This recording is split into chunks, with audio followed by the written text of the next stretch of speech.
All right, welcome back, everybody, man. Welcome back to the road trip. It's a one-way trip. We ain't going backwards, man. Shalom, shalom, peace and blessings to each and every single one of y'all kingdom builders, road trippers. All right, man. Here we are, Book of Isaiah, chapter 29. All right. And this one, and we're going to call this one, a covenant with death, or maybe a fruitful field. One of those two. We'll figure it out. All right.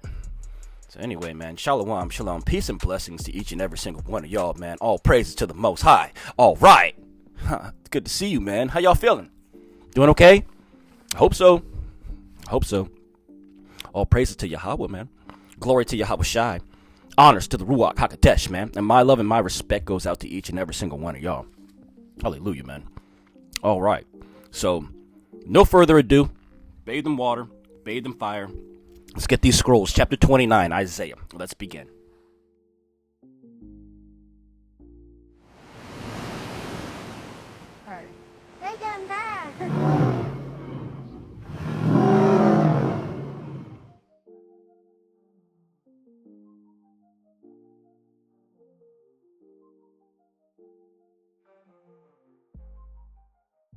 Chapter 29, and it reads, Woe to Ariel, the city where David dwelt.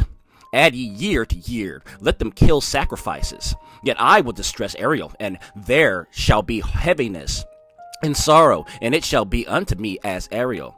And I will camp against thee round about, and will lay siege against thee with a mount, and I will raise forts against thee. And thou shalt be brought down, and shalt speak out of the ground, and thy speech shall be low out of the dust, and thy voice shall be as of one that hath a familiar spirit, a familiar ruach, out of the ground, and thy speech shall whisper out of the dust. Moreover, the multitude of thy strangers shall be like small dust, and the multitude of the terrible ones shall be as chaff that passeth away. Yea, it shall be as an instant suddenly. At an instant suddenly. Thou shalt be visited of the Most High Elohim of hosts with thunder and with earthquake and great noise with storm and tempest and the flame of devouring fire. And the multitude of all the nations that fight against Ariel, even all that fight against her and her munition, and that distress her, shall be as a dream of a night vision. Reference Isaiah 37 and 36. Okay, 8, and it reads, It shall even be as when an hungry man dreameth, and behold, he eateth, but he awaketh, and his soul is empty.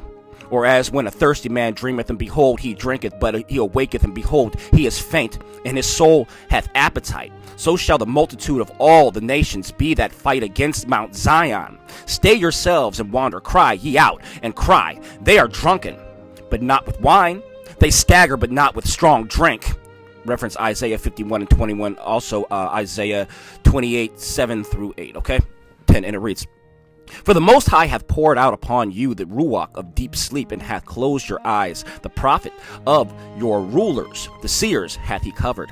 And the vision of all is become unto you as the words of a book that is sealed, which men deliver to one that is learned, saying, Read this, I pray thee. And he saith, I cannot, for it is sealed.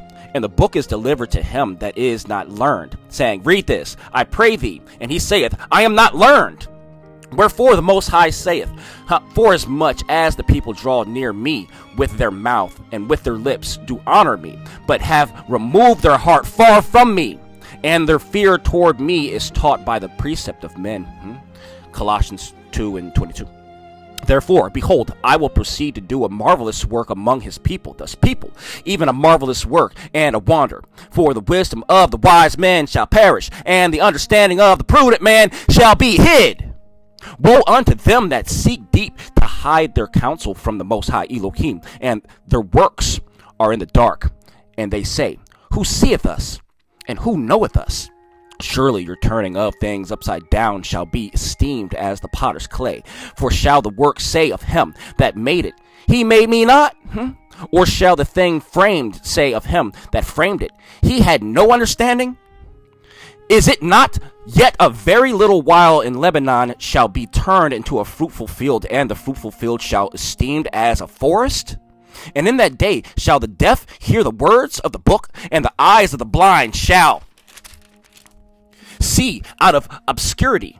and out of darkness. The meek also shall increase their joy in the Most High, and the poor among men shall rejoice in the Kodesh one of Yasharel. For the terrible one is brought to naught, and the scorner is consumed, and all that watch for iniquity are cut off, that make a man to offender for a word, and lay a snare for him that reproveth in the gate, and turn aside the just for a thing of naught.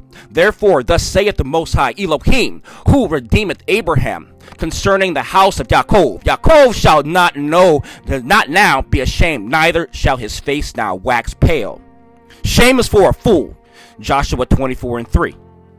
But when he seeth his children, the work of mine hands in the midst of him, they shall sanctify my name, and sanctify the Kodesh one of Yaakov, and shall fear the Elohim of Yasharel. They also that erred in Ruach shall come to understanding, and they that murmured shall learn doctrine. Isaiah 28:7. That's the end of 29. All right. 30 is about the same length. We're gonna, 30 is about the same length, about 2 pages. So we're gonna get right back into that one. All right. In the meantime, in between time, thanks for rocking and rolling with me, man. Thanks for being on this road trip. You know, had a little fun dance break on the last one, didn't we? Hallelujah, Selah. Just trying to stretch our legs a little bit, you know, have a little bit of fun on this road trip, man. You know, can't be so stiff in the mud, man. You gotta have some fun, man. You gotta live, dance like David did, right? Hallelujah, Selah. So I love each and every single one of y'all, man. Kingdom Builders, Road Trippers. I'll see you soon. I love you. Yeah. Oh, yeah, man. Let me see. Never forget that. You know, I love you. That's right, man. See you guys real soon. Peace.